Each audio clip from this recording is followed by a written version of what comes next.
Rihanna est née à la Barbade en 1988. Son parcours incroyable de chanteuse, suivi de son ascension spectaculaire en tant qu'entrepreneur, ne laisse personne indifférent. Sa richesse est aujourd'hui estimée à plus de 1,7 milliard de dollars, bien au-dessus de celle de Beyoncé qui est à 540 millions de dollars.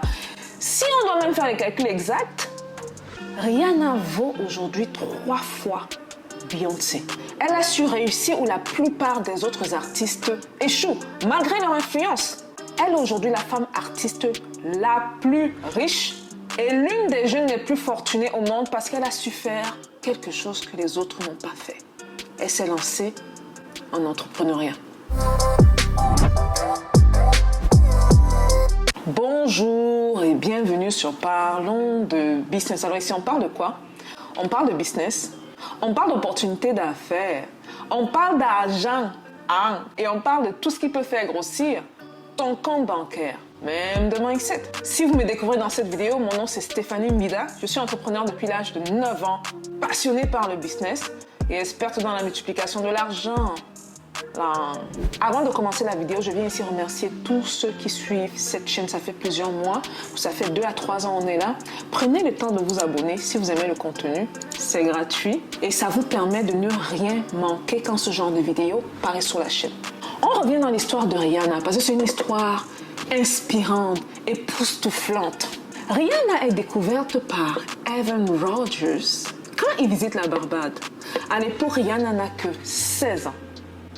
Il découvre ce talent et décide de la faire voyager pour les États-Unis afin que cette dernière rencontre Jay-Z, qui à l'époque est le CEO de Def Jam Records. La rencontre est magique. Jay-Z voit dans elle une artiste incontournable. Seulement quelques mois après la signature de son contrat, son ascension devient fulgurante dans l'industrie musicale avec des hits mondiaux tels que If It Is Loving You Want, you should make me your girl, your girl. Don't Stop the Music, que certains connaissent sous le nom Play Don't Stop the Music, Music. Please don't stop the music. I wanna take you. Et Umbrella en 2007, qui lui vaut un Grammy Award.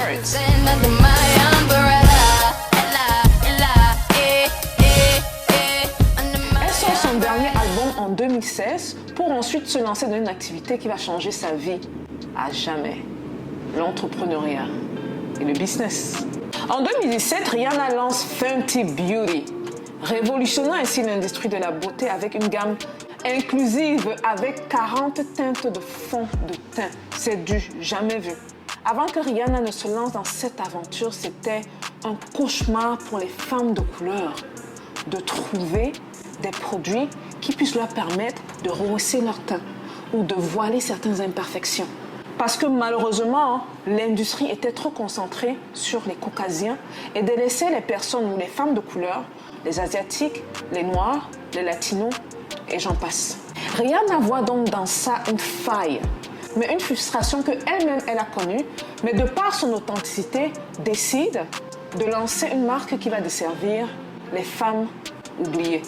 Le succès et l'impact de Fenty Beauty est phénoménal et est valorisé à 2,8 milliards de dollars. C'est important que ma communauté le sache. Je viens ici mentionner que LVMH, qui est encore le nom coté en bourse de Louis Vuitton, détient 50% de Fenty Beauty.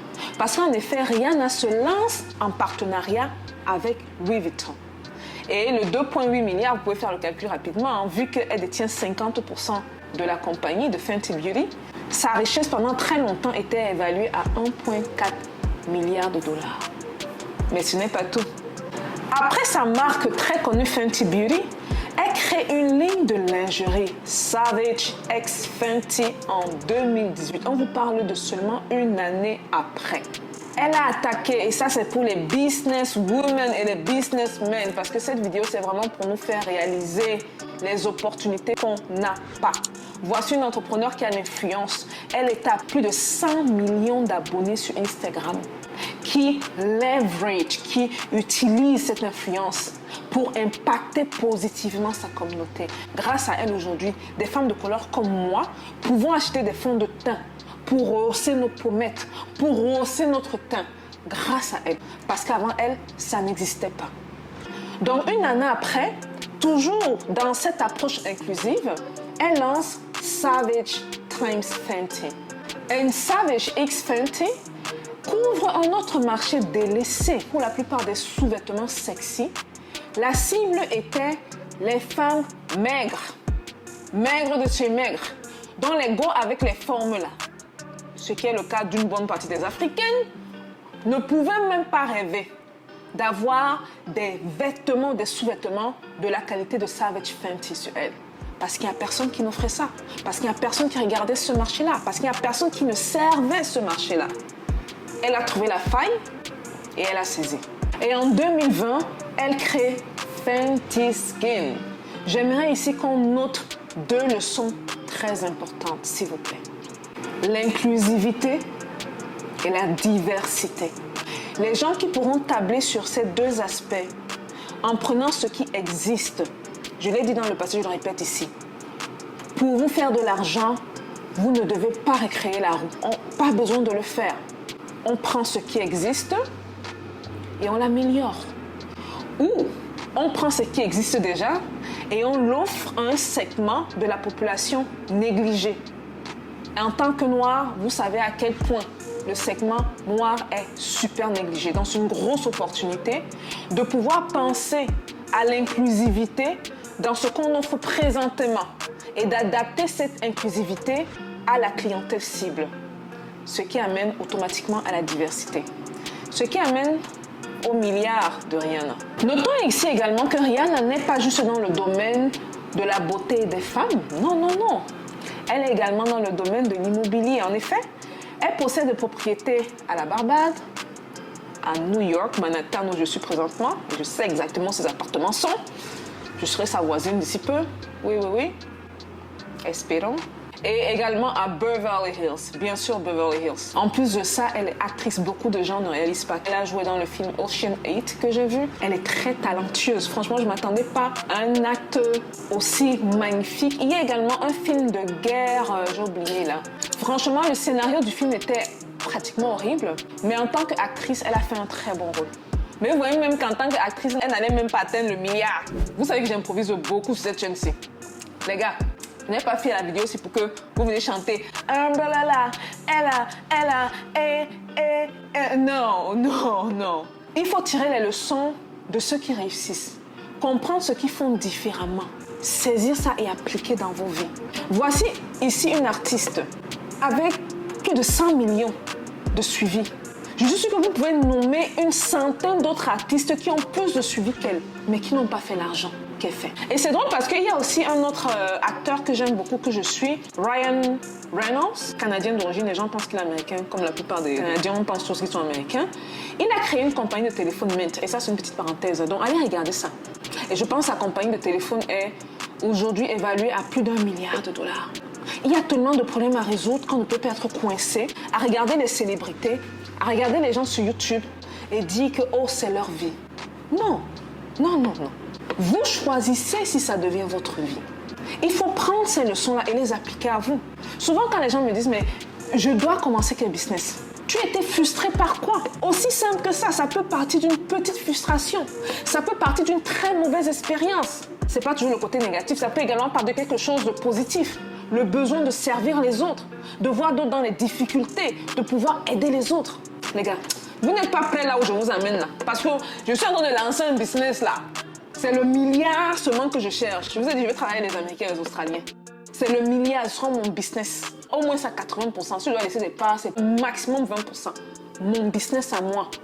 Maintenant, ceux qui vont dire oui, mais pourquoi tu vas prendre leur part et tout? Vous avez leur expérience, vous avez leur réseau. Si vous avez les deux là, contactez-moi, il n'y a pas de problème. Surtout le réseau et l'expérience, il n'y a pas de problème. Okay? Et c'est sérieux. Donc écrivez à l'équipe si c'est le cas. Bref, pour résumer la vidéo, je pense que vous l'avez très bien compris. Rihanna est un exemple. Et je n'ai même pas parlé des challenges qu'elle a eu avec son père parce que c'est une relation très tendue entre ces deux-là. Mais elle ne réalise pas que c'est ça qui a fait d'elle la femme qu'elle est. Beaucoup de personnes, malheureusement, quand elles passent par des difficultés, elles se lamentent dessus. À suivre son parcours, on se rend compte que cette envie d'être authentique à elle, cette envie de servir les autres, cette envie de ne pas exclure les autres. Et comme je dis, c'est vraiment par rapport à la relation que son papa avec sa maman. C'est amazing. He's incredible. Like seriously, he's incredible. L'a rendu aujourd'hui milliardaire. D'une difficulté au milliard. Parce qu'elle a embrassé qui elle était. Et parce qu'elle a compris les leçons qu'elle devait apprendre derrière. Mais surtout, parce qu'elle a vu un gros besoin. Les femmes de couleur délaissées. Elle a répondu à ce besoin. Et aujourd'hui, elle est milliardaire et impacte des vies autour du monde. Dites-moi ce que vous pensez de l'histoire de Rihanna. Laissez dans les commentaires. Est-ce que vous avez appris une ou deux choses sur elle? Est-ce que vous pensez que c'était juste une petite humble là, qui bougeait les reins sans cervelle, comme on a tendance à percevoir certains artistes? Et si vous voulez que je fasse ce genre de contenu, souvent ça ne me dérange pas. Tout ce qui est entrepreneurial, surtout ici aux États-Unis, je suis à fond dans ça. Je suis beaucoup le parcours des entrepreneurs, qu'ils soient des artistes, des acteurs ou juste des entrepreneurs ou des investisseurs. Ça ne me dérangerait pas et on pourrait sortir ce genre de vidéo une fois toutes les 2 semaines. J'attends vos commentaires en bas et n'oubliez pas de vous abonner si vous n'êtes pas encore abonné. On se voit à la prochaine vidéo. Peace out.